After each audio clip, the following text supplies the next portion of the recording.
Match number 12 Sunrisers Hyderabad versus Gujarat Titans మధ్య ఈరోజు మరొక ఇంట్రెస్టింగ్ మ్యాచ్ అనేది చూసే అవకాశం చాలా ఉంది.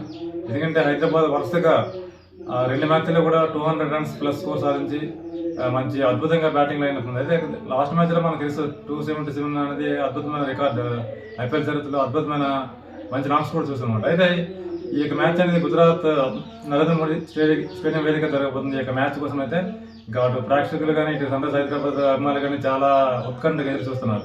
ఎందుకంటే లాస్ట్ మ్యాచ్లో మనకు తెలుసు ఎటువంటి అద్భుతమైన బ్యాటింగ్ లైనప్, ముంబై మీద కూడా అద్భుతంగా 277 రన్స్ అంటే మామూలు విషయం కాదనమాట హైదరాబాద్. అది ఈరోజు అటువంటి రిపీట్ అయ్యే ఛాన్సెస్ ఉందా లేదనేది ఈ యొక్క మ్యాచ్లో చూసినట్లయితే ఈరోజు హైదరాబాద్ విషయానికి వచ్చినట్లయితే మీకు ట్రేవిస్ హెడ్ అద్భుతమైన ఫామ్లో ఉన్నాడు.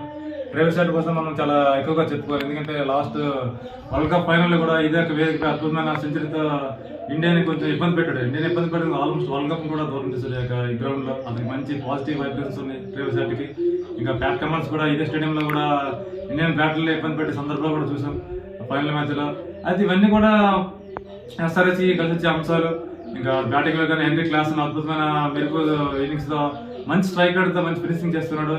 ఇంకా మార్కర్ కూడా లాస్ట్ మ్యాచ్లో మనకు సపోర్ట్ చేశారు. అయితే ఎస్ఆర్హెచ్కు కొంచెం బలహీనత ఏమిటంటే కాస్త ఏంటంటే బౌలింగ్ అనేది మాత్రం చాలా ధారాళంగా పరులకు తేవడం జరుగుతుంది.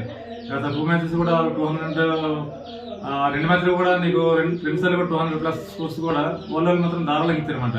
277 కాపాడుకోవడం కూడా చాలా నేర మధ్యలో విజయం సాధించి చూసినట్టు ఎస్ఆర్హెచ్. అయితే ఓవరాల్గా మీకు Bhuvneshwar Kumar and out of ఫామ్లో కనబడుతున్న భువనేశ్వర్ కుమార్ 2 మ్యాచ్లు కూడా 50 ప్లస్ స్కోర్గా ఇవ్వడం జరిగింది. ఇంకా మయాంక్ మార్కండే కాస్త కొంచెం బెటర్గా బౌలింగ్ చేస్తున్నాడు. ఇంకా మీకు నటరాజన్ ఈ రోజు మ్యాచ్లో అవైలబుల్ అవకాశాలు కూడా ఉన్నాయి. లాస్ట్ మ్యాచ్లో అతని ఇంజరీతో కొంచెం దూరం అవడం వల్ల.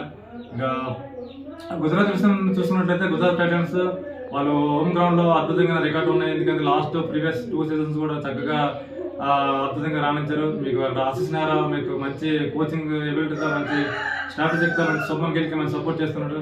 వాళ్ళు కూడా 2 మ్యాచెస్లో ఒక మ్యాచ్ ఓడిపోవడం జరిగింది, ఒక మ్యాచ్ విజయంతో వాళ్ళు హోమ్లో కూడా వాళ్ళకి మంచి రికార్డు కూడా ఉంది.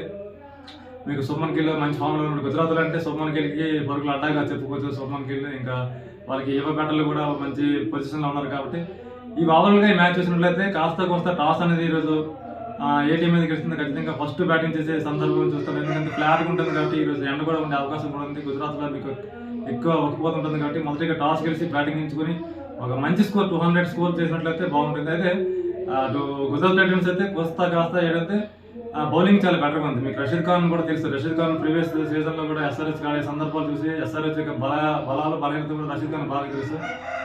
Watch interesting match. ఈ రోజు అయితే కొంత స్లైట్ ఎడ్జ్ అటు బౌలింగ్లో గుజరాత్ అయితే ఇటు బ్యాటింగ్లో ఎస్ఆర్హెచ్. అటు బ్యాటింగ్ గెలుస్తుంది, ఇటు బౌలింగ్ గెలుస్తున్నది కొంత చెప్పడం డిఫికల్ట్. కానీ ఇప్పుడున్న ఫామ్లో చూసినట్టయితే స్లైట్ ఎడ్జ్ అనేది కొంచెం ఎస్ఆర్హెచ్ కనబడుతుంది గుజరాత్తో పోలిస్తే.